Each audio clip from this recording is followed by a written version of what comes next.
Hello friends, तो आज की इस वीडियो में हम राजस्थान सेट के रिमेनिंग क्वेश्चंस का फिजिक्स पार्ट का सॉल्यूशन देखेंगे। तो देखिए, इसमें हमारा जो नेक्स्ट क्वेश्चन है, इसमें क्या दे रखा है, हमें फोर्स डिफाइन है कैसे, आर क्रॉस बी, जहाँ पे हमें मैग्नेटिक फील्ड की वैल्यू दे रखी है, वो एक कांस्टेंट है। हमें close line integral F dot D R हमें एवेल्युएट करना है ओवर द सर्किल सी। हमारा एक सर्किल है जिसकी रेडियस जो है 1 यूनिट है और ओरिजिन जो है वो सेंटर पे। तो देखिए, इसका सॉल्यूशन कैसे करेंगे। हमें फोर्स दे रखा है आर क्रॉस बी और हम मानेंगे यूनिट जो हमारा पोजीशन वेक्टर है आर, वो कितना है एक्स आई प्लस वाई जे। फिर वहाँ से हम एफ की वैल्यू निकालेंगे, F dot D R evaluate करेंगे, हमारा एफ डॉट डी आर का एक्सप्रेशन आ जाएगा। अब इस एक्सप्रेशन में हम क्या करेंगे, एक्स की जगह आर कॉस थीटा रखेंगे, वाई की जगह आर साइन थीटा, डिफ्रेंसिएशन करेंगे, हमें यहाँ पे ये वैल्यू मिलेगी कितनी, minus R square sine theta D theta minus R square cos theta D theta, बाहर से बी नॉट। फिर हम minus B naught R square common ले लेंगे क्योंकि सर्किल के लिए रेडियस मेरा कांस्टेंट रहेगा। Close line integral D theta, अब डी थीटा सर्किल के लिए कितना होगा मेरा, होल इंटीग्रेशन जब हम डी थीटा करेंगे तो सर्किल के लिए कितना आएगा, 2 पाई आएगा। फिर हम आर वन हमें क्वेश्चन में गिवन है, तो जब हम इसको सॉल्व करेंगे तो हमारा आंसर कितना आ जाएगा, माइनस बी नॉट अपॉन 2 पाई। तो इस हिसाब से इसका आंसर क्या हो जाएगा, इसका आंसर हो जाएगा हमारा ऑप्शन सी। अब नेक्स्ट क्वेश्चन देखिए, नेक्स्ट क्वेश्चन क्या कह रहा है, find the finite Fourier sine transform of the function. हमें फंक्शन गिवन है और हमें फोरियर साइन ट्रांसफॉर्म इस फंक्शन का निकालना है। अब फंक्शन हमारा कितना है, F x equal to 2x और रेंज हमें क्या दे रखी है, 0 से लेके, रेंज हमें यहाँ पे कितनी दे रखी है, x की 0 से लेके 4 तक। अब हमें पता है कि जो हमारा फाइनाइट फोरियर ट्रांसफॉर्म होता है, इसका जो फार्मूला होता है वो कितना होता है, f इक्वल टू 0 से लेके l F X sine N pi X upon L into D X, जहाँ पे x क्या होता है, x के बीच में डिफाइन होता है 0 to l। अब यहाँ इस क्वेश्चन के अकॉर्डिंग हमारा l कितना है, 4, तो हम फॉर्मूले में वो वैल्यू रखेंगे और सॉल्व करेंगे तो हमारा इसका, इस वाले क्वेश्चन का जो हमारा सही आंसर है वो क्या आ जाएगा, ऑप्शन, इस वाले क्वेश्चन का हमारा सही आंसर क्या आ जाएगा, ऑप्शन ए। अब नेक्स्ट क्वेश्चन में देखिए, नेक्स्ट क्वेश्चन में क्या कह रहा है, a particle is moving under the action of a generalized potential. हमें पोटेंशियल दे रखा है, हमें जनरलाइज्ड फोर्स निकालना है। तो इस क्वेश्चन में हम क्या करेंगे, हमें पता है हमारी जनरलाइज्ड फोर्स का फॉर्मूला क्या होता है, D upon D T del V upon del Q dot minus del V upon del Q, जहाँ पे वी क्या है हमारा, जनरलाइज्ड पोटेंशियल। अब हम सारी वैल्यूज़ रख देंगे, डिफ्रेंसिएशन कर देंगे, तो इसका आंसर हमारा क्या आ जाएगा, ऑप्शन, तो इसका आंसर हमारा क्या आ जाएगा, ऑप्शन सी। तो इस वाले क्वेश्चन का आंसर क्या हो जाएगा, ऑप्शन, तो इस वाले क्वेश्चन का आंसर हमारा क्या हो जाएगा, ऑप्शन सी। अब नेक्स्ट क्वेश्चन में देखते हैं, नेक्स्ट क्वेश्चन में क्या कह रखा है, in a certain inertial frame of reference 2 light pulses are emitted at a distance 5 kilometre apart, यानी कि 5 किलोमीटर अपार्ट, डेल्टा एक्स मेरा कितना हो जाएगा, 5 kilometre, with time interval of 5 micro seconds, यानी कि डेल्टा टी मेरा कितना हो जाएगा, 5 माइक्रो सेकेंड्स। कोई एक ऑब्जर्वर है who is traveling to the line joining the points where the pulses are emitted at a velocity v with respect to this frame. Note that pulses are simultaneous. Pulses simultaneous कहने का मतलब क्या है, simultaneous मतलब एक साथ हो रही है। तो इसके लिए मेरा डेल्टा टी डैश कितना हो जाएगा, 0। अब मेरे को लॉरेंस ट्रांसफॉर्मेशन से पता है delta T dash equal to gamma delta T minus B into delta X upon C square होता है। अब डेल्टा टी डैश 0 है, क्यों, क्योंकि पल्सेस जो है मेरी साइमल्टेनियस है, इस हिसाब से मेरा डेल्टा टी कितना हो जाएगा, v into delta X upon C square. हम करस्पॉन्डिंग सारी वैल्यूज़ रखेंगे तो हमारी वेलोसिटी कितनी आ जाएगी, 9 इंटू 10⁻7 मीटर पर सेकेंड। तो इस हिसाब से इसका आंसर क्या हो जाएगा, ऑप्शन बी। नेक्स्ट क्वेश्चन में क्या कह रहा है, consider the total energy E of a particle. मान लो ई जो है हमारी टोटल एनर्जी है पार्टिकल की, टी काइनेटिक एनर्जी और यू जो है पोटेंशियल एनर्जी है। तो total time derivative T E upon D T की वैल्यू पूछिए किस फोर्स के लिए, ऐसे फोर्स के लिए जो कि मेरा क्या है, कंजर्वेटिव। तो देखिए इसमें क्या करेंगे, हमें पता है टोटल एनर्जी कितनी होती है, kinetic energy plus potential energy, फिर हम इसका डी टी के रिस्पेक्ट में डिफ्रेंसिएशन करेंगे। आगे कंजर्वेटिव फोर्स के लिए फोर्स क्या होता है, निगेटिव ग्रेडियंट ऑफ पोटेंशियल, और D upon D T equal to F dot V. ये दोनों कंडीशंस हमारी खसाई कंजर्वेटिव फोर्स की वजह से। फिर हम फोर्स का जो हमारा फॉर्मूला है निगेटिव ग्रेडियंट ऑफ पोटेंशियल, वो हम कहाँ रख देंगे, इस वाले टर्म में जब हम रखेंगे तो हमारा कैसा एक्सप्रेशन बन जाएगा, ये कुछ एक्सप्रेशन बनेगा। तो हमारा जो डी टी अपॉन टी है वो किसके बराबर आ जाएगा, minus D you upon D T. तो यहाँ से D E upon D T मेरा कितना हो जाएगा, ज़ीरो। लेकिन ज़ीरो तो हमारा ऑप्शन में है नहीं, तो हम क्या मानते हैं, अगर मान लो पोटेंशियल यू के पास एक्सप्लिसिट टाइम डिपेंडेंस है तो D E upon D T मेरा कितना आएगा, D you upon D T. तो इस हिसाब से इसका आंसर क्या हो जाएगा, इस हिसाब से इस वाले क्वेश्चन का आंसर मेरा हो जाएगा हमारा ऑप्शन 4। अब देखिए नेक्स्ट हमें क्या क्वेश्चन दे रखा है, a particle is moving in a conic. हमें इक्वेशन दे रखी है r equal to P upon 1 plus E cos theta, जहाँ पे p और e क्या है, मेरे कांस्टेंट है। तो ये पूछ रहा है कि जो पार्टिकल जिस फोर्स के अंडर मूव कर रहा है तो उस फोर्स की r पे डिपेंडेंसी कैसी होगी। तो देखिए इस क्वेश्चन को हम क्या कैसे करेंगे, हमें r दे रखा है, अब हम फोर्स, हमें इक्वेशन पता है, अगर हम फोर्स निकालते तो हमारी इक्वेशन क्या होती है, del square upon del theta का whole square plus U equal to minus M F R upon P square plus U square. तो u क्या होता है, जहाँ पे u होता है 1/r, यहाँ से हम u की वैल्यू निकाल लेंगे और फिर हम डिफ्रेंशिएशन करेंगे। ये सब पूरा सॉल्व करेंगे, मैथमेटिकल है ये, आप खुद ही देख सकते हैं, मैंने पूरा सॉल्यूशन अपलोड कर रखा है। तो इससे हमारा फोर्स जो होगा वो किसके इन्वर्सली प्रोपोर्शनल आ जाएगा, 1/r स्क्वायर के। तो इसका आंसर क्या हो जाएगा, ऑप्शन सी। नेक्स्ट क्वेश्चन में देखिए क्या दे रखा है, अ cube has a proper volume. हमें प्रॉपर वॉल्यूम दे रखा है, हमें वॉल्यूम डिटरमाइन करना है कि उस क्यूब का वॉल्यूम जो हमारा ऑब्जर्वर है उससे कैसा, वो वॉल्यूम उससे क्या दिखेगा जब वो किस वेलोसिटी से मूव कर रहा है, 0.8 c। तो इसका सॉल्यूशन कैसे होगा, देखिए हमें वॉल्यूम का फॉर्मूला पता है, हमारा v क्या होता है, v equal to V naught root of 1 minus V square upon C square, जहाँ पे ये कैपिटल V जो है ये क्या है, मेरा वॉल्यूम, और v क्या है, वेलोसिटी। v नॉट जो है वो क्या है, मेरा प्रॉपर वॉल्यूम, और v क्या है, वो वॉल्यूम है जो मेरा ऑब्जर्वर मूव कर रहा है। तो वो जो मूविंग ऑब्जर्वर है वो हमारा क्या वॉल्यूम देख रहा है, उसको हम क्या कह रहे हैं, v। तो यहाँ पे हमें प्रॉपर वॉल्यूम कितना दे रखा है, 1000 सेंटीमीटर क्यूब, और वेलोसिटी कितनी दे रखी है, 0.8 c। हम वैल्यूज़ रखेंगे तो हमारा आंसर कितना आ जाएगा, 600 सेंटीमीटर क्यूब। यानी कि इस हिसाब से हमारे इस वाले क्वेश्चन का आंसर क्या हो जाएगा, ऑप्शन सी। नेक्स्ट क्वेश्चन देखिए, नेक्स्ट क्वेश्चन में क्या है, a particle of mass m on the earth surface is constraint to move along a parabolic curve. हमें पैराबोलिक कर्व दे रखी है y equal to A X square, इस पर पार्टिकल मेरा मूव कर रहा है। तो हमें इस सिस्टम के लिए क्या निकालना है, लैग्रेंजियन। अब देखिए यहाँ पर फिगर मैंने बना रखा है, पैराबोल है, लैग्रेंजियन मेरे को पता है, लैग्रेंजियन क्या होता है, kinetic energy minus potential energy.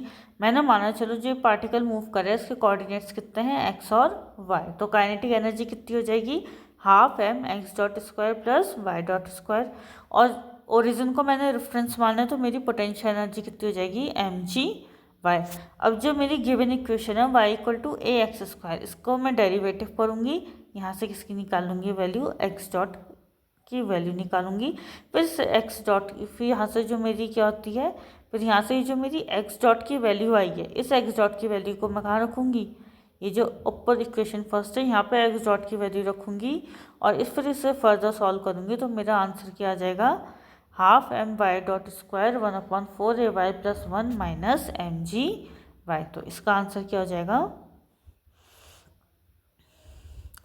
इसका आंसर हो जाएगा ऑप्शन ए। मैंने पूरा, आगे कुछ ऐसा है नहीं, मैंने पूरा मैथ्स है, मैथमेटिकल मैथ्स से सॉल्व कर रखा है। ये आप भी देख सकते हैं कि मैंने इसे कैसे सॉल्व कर रखा है। कहीं भी कोई डाउट होता तो आप मुझसे कमेंट सेक्शन में पूछ सकते हैं। देखिए नेक्स्ट क्वेश्चन क्या है, अ पार्टिकल ऑफ मास दे रखा है पार्टिकल का, और हमें पोटेंशियल दे रखा है। ये कह रहा है कि मैंने पार्टिकल को x इक्वल टू 4/3 मीटर से रिलीज़ किया, तो उसकी वेलोसिटी क्या होगी at x equal to 3/2 metre. अब देखिए हमें पता है जो हमारी चेंज इन पोटेंशियल एनर्जी होती है वर्क एनर्जी थ्योरम से, वो किसके बराबर आती है, गेन इन काइनेटिक एनर्जी। तो सबसे पहले मैंने क्या किया, पोटेंशियल एनर्जी निकाल लिया at x equal to 4/3 metre. वहाँ से मेरी पोटेंशियल एनर्जी कितनी आ गई, 16/27। फिर मैंने x इक्वल टू 3/2 पे पोटेंशियल एनर्जी निकाली, वो मेरी कितनी आ गई, 0। तो चेंज कितना हो गया मेरा, देखिए 16/27 माइनस 0, ये चेंज हो गया। ये चेंज किसके बराबर होगा, gain in kinetic energy. Kinetic energy का फॉर्मूला क्या होता है, हाफ mv²। देखिए क्वेश्चन में हमें मास गिवन है कितना, 2/3 kg, तो m की जगह मैंने कितना रख दिया, 2/3। यहाँ से वेलोसिटी मेरी कितनी आ जाएगी, 4/3 मीटर पर सेकेंड, यानी कि क्या हो जाएगा इसका आंसर, ऑप्शन 1। नेक्स्ट क्वेश्चन क्या कह रहे हैं, the electric field inside a conducting sphere of radius r which charge q at its surface is. तो हमारा एक कंडक्टिंग स्फीयर है, क्या है क्वेश्चन में, हमारा एक कंडक्टिंग स्फीयर है। ये कह रहा है इसकी रेडियस कितनी है, कैपिटल R, इस पर चार्ज q है इसके सरफेस पे। तो मुझसे पूछ रहा है इनसाइड द, मतलब for r less than r मेरा इलेक्ट्रिक फील्ड कितना होगा। अब हम जानते हैं कि हमारा कंडक्टिंग स्फीयर के इनसाइड इलेक्ट्रिक फील्ड कितना होता है, 0, और पोटेंशियल क्या होता है, कांस्टेंट। तो हमारा इलेक्ट्रिक फील्ड कितना हो जाएगा, 0। और अगर यहीं हमसे पूछा होता कि पोटेंशियल कितना होगा, तो पोटेंशियल का फॉर्मूला क्या हो जाता है, KQ/कैपिटल R। अब देखिए नेक्स्ट क्वेश्चन, इस वाले क्वेश्चन को ध्यान से समझेंगे। हमें मैक्सवेल्स इक्वेशन कंसिडर करनी है, कहाँ, मीडियम में। जे और रो मेरे को कितना दे रखा है, 0। परमिटिविटी और परमिबिलिटी की वैल्यूज़ दे रखी हैं। तो हमसे इक्वेशन ऑफ प्लेन वेव पूछ रखी है, और प्लेन वेव प्रोपोगेट किस डायरेक्शन में कर रही है, एक्स डायरेक्शन में। इलेक्ट्रिक फील्ड मेरा किस में है, वाई में, और मैग्नेटिक फील्ड किस में है, मेरा जेड डायरेक्शन में। तो देखिए इसमें हम क्या मानेंगे, सबसे पहले जो मेरे को क्वांटिटीज़ गिवन है मैंने वो मेंशन कर दी है। अब मेरे को पता है मैक्सवेल की थर्ड इक्वेशन के according curl cross E equal to minus del P by del T होता है। अब सबसे पहले मैं डायरेक्शन को कंसीडर करूँगी। देखिए यहाँ पे जो इलेक्ट्रिक फील्ड है वो, सॉरी, यहाँ पे जो मेरी वेव का प्रोपोगेशन है वो किस डायरेक्शन में, एक्स डायरेक्शन में। तो ये जो कर्ल है, ये जो कर्ल है इसकी, ये किस डायरेक्शन में हो जाएगा मेरा, आई डायरेक्शन में। ऐसे ये जो मेरा ई है, ई किस डायरेक्शन में, वाई डायरेक्शन में, मतलब जे। तो आई क्रॉस जे किस डायरेक्शन में, के कैप में। तो देखिए यहाँ पे कितना हो जाएगा, del E upon del X, यानी कि देखिए ये के यानी कि साइन अनचेंज रहेगा। तो del E upon del X equal to minus del P upon del T. अब मेरा बी कितना होता है, म्यू इंटू एच, वो मैंने रख दिया। इसको मैंने क्या कह दिया, इसको मैंने कह दिया फर्स्ट इक्वेशन। अब देखिए सेकंड इक्वेशन पता है मैक्सवेल की क्या होती है, मैक्सवेल की जो फोर्थ इक्वेशन होती है, curl cross B equal to mu 0 J plus mu naught epsilon naught del E upon del T. लेकिन ये कहाँ होती है, हमारी फ्री स्पेस में।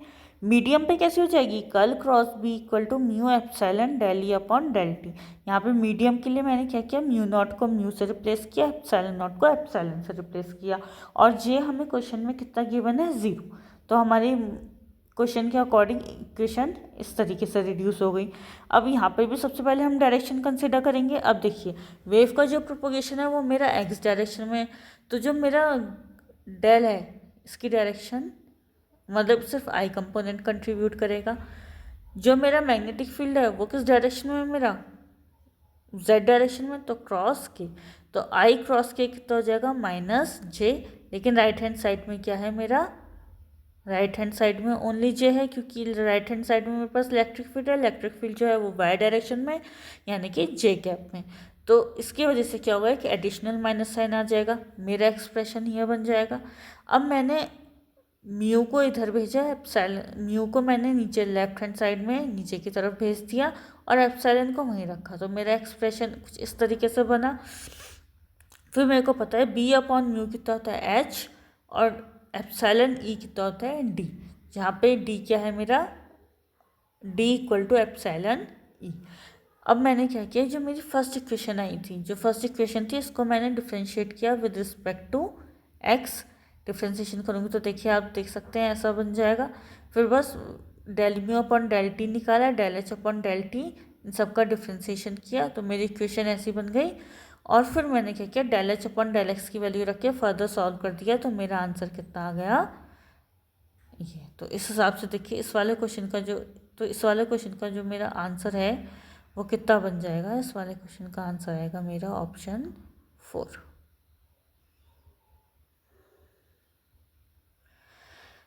अब देखिए वाला क्वेश्चन देखिए, इसमें क्या कह रहा है, z इक्वल टू 0 क्या है मेरा, एक बाउंड्री है और दो मीडियम को सेपरेट करती हुई एक बाउंड्री है।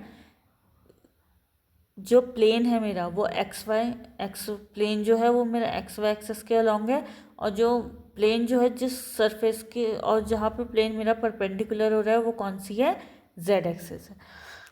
तो हमें इलेक्ट्रिक फील्ड दे रखा है, given electric field z greater than 0 के लिए हमें इलेक्ट्रिक फील्ड गिवन है कितना, 3i minus 5j plus 4k, और हमसे इलेक्ट्रिक फील्ड कंपोनेंट पूछ रखा है फॉर z लेस देन 0। अब देखिए इस फिगर के अकॉर्डिंग देखें तो हमारा टेंजेंशियल कंपोनेंट मतलब जो मेरा सरफेस के अलॉन्ग है, तो मेरे टेंजेंशियल कंपोनेंट कौन कौन से हो जाएंगे, इलेक्ट्रिक फील्ड के x और y कंपोनेंट वो क्या हो जाएंगे मेरे टेंजेंशियल, और जो मेरे परपेंडिकुलर कंपोनेंट होगा वो कितना हो जाएगा मेरा ई जेड जो होगा वो क्या होगा, परपेंडिकुलर कंपोनेंट होगा। अब हम जानते हैं कि जो हमारा इलेक्ट्रिक फील्ड की जो बाउंड्री कंडीशंस आती हैं उसके अकॉर्डिंग जो होता है हमारा इलेक्ट्रिक फील्ड का टेंजेंशियल कंपोनेंट जो होता है कंटिन्यूस होता है, और डिसकंटिन्यूटी हमारी किस में आती है, परपेंडिकुलर कंपोनेंट में। तो अगर हम ये सीधे सीधे ऑप्शन एलिमिनेट करें, देखिए जो हमारा गिवन इलेक्ट्रिक फील्ड है E1, इसके हिसाब से टेंजेंशियल कंपोनेंट मेरा कितना हो जाएगा, 3i माइनस 5j, ये क्या हो जाएगा मेरा टेंजेंशियल कंपोनेंट कितना, 3i माइनस 5j। अब मैं ऑप्शन से चेक करूँगी तो 3i माइनस 5j देखिए मेरे B, C और D तीनों में ऑप्शन आ रहे हैं, B, C, D तीनों में क्या है मेरे 3i माइनस 5j। लेकिन अब मैं परपेंडिकुलर कंपोनेंट में देखूँ तो परपेंडिकुलर कंपोनेंट में क्या होती है, मेरी डिसकंटिन्यूटी आती है। वो किस हिसाब से आती है, ε1 E1 perpendicular equal to ε2 E2 perpendicular, ये क्या होती है मेरी डिसकंटिन्यूटी होती है। देखिए जैसे मैंने यहाँ पे लिख रखा है, ε1 E perpendicular above minus ε2 E perpendicular below equal to कितने की डिसकंटिन्यूटी आती है, सिग्मा की। अब यहाँ पे हमारे चार्जेस के बारे में इन्होंने कुछ डिस्कस कर नहीं रखा है, यानी कि सिग्मा मेरा क्या हो जाएगा, सीधे सीधे 0। अब E परपेंडिकुलर अबव देखिए मेरे को कितना दे रखा है, 4k कैप है, तो मैंने क्या E परपेंडिकुलर अबव क्या हो गया, 4k कैप। तो E परपेंडिकुलर बिलो क्या हो जाएगा मेरा ε1 अपॉन ε2 E परपेंडिकुलर अबव। अब E परपेंडिकुलर बिलो ε1 देखिए, ε1 मतलब कितना दे रखा है मेरे को, 5, ε1 क्या है मेरा above for z greater than 0 में जो परमिटिविटी है वो कितनी है मेरी 5, और z लेस देन 0 में जो मेरी परमिटिविटी है वो कितनी है 4, तो 5/4, और E परपेंडिकुलर अबव मेरा कितना दे रखा है 4k कैप। तो ये जब वैल्यूज रखूँगी तो मेरा E परपेंडिकुलर बिलो कितना आ जाएगा 5k कैप। तो टोटल मेरा E कितना हो जाएगा, E का टेंजेंशियल कंपोनेंट प्लस E का परपेंडिकुलर कंपोनेंट। तो टेंजेंशियल तो वही रहा 3i माइनस 5j, और परपेंडिकुलर कितना आ गया 5k कैप। तो 3i minus 5j plus 5k cap, यानी कि इसका सही आंसर क्या हो जाएगा, ऑप्शन सी। नेक्स्ट क्वेश्चन में हमें क्या दे रखा है, हमारे पास देखिए दो वेव हैं, एक ये है एक ये है। ये क्या है, सिंपल मेरी जो साइनोसॉइडल वेव होती है वो होती है, ये वो है, और ये क्या है मेरा एक तरीके से फुल वेव रेक्टिफायर का आउटपुट। यहाँ हम कह सकते हैं कि अगर मैं इस वाली वेव, ये जो मेरी ये वाली फर्स्ट फिगर में जो वेव दे रखी है, जब मैं इसका मॉड करूँगी तो मेरी कौन सा देखिए ये वाला पैटर्न बन जाएगा मॉड लेने में। मॉड में क्या होता है, पॉजिटिव हो जाता है, तो जो निगेटिव साइड की निगेटिव वाई एक्सिस के निगेटिव में जो पार्ट आ रहा है वो कहाँ चले जाएगा, वाई एक्सिस के पॉजिटिव में। तो साइनोसॉइडल वोल्टेज वी टी हमें कितने दे रखी है, V naught sine omega T, और इसकी RMS वैल्यू कितने दे रखी है, वी नॉट अपॉन √2। अब मैं जानती हूँ फुल वेव रेक्टिफायर के लिए क्या हो जाएगा, ये जो वेव है, ये जो V naught sine omega T है इसका मॉड्यूलस ले लेंगे, यानी कि अब हम मैं इसकी RMS वैल्यू निकालूँ तो कितनी हो जाएगी, यानी कि रूट मीन स्क्वायर। अब जब मैं इसका स्क्वायर लूँगी तो अब मॉड का तो हम स्क्वायर करेंगे तो मेरा देखिए ये वाला जो एक्सप्रेशन है ये सेम हो गया। इसकी RMS वैल्यू कितनी दे रखी है V0/√2, तो इसकी भी कितनी हो जाएगी V0/√2। तो इसका सही आंसर क्या हो जाएगा ऑप्शन बी। तो आज की वीडियो में हम इतने क्वेश्चन सॉल्व करते हैं। फर्दर मैं आगे सॉल्यूशंस अपलोड करते रहूँगी। आप मेरे चैनल से कनेक्टेड रहें। Thank you.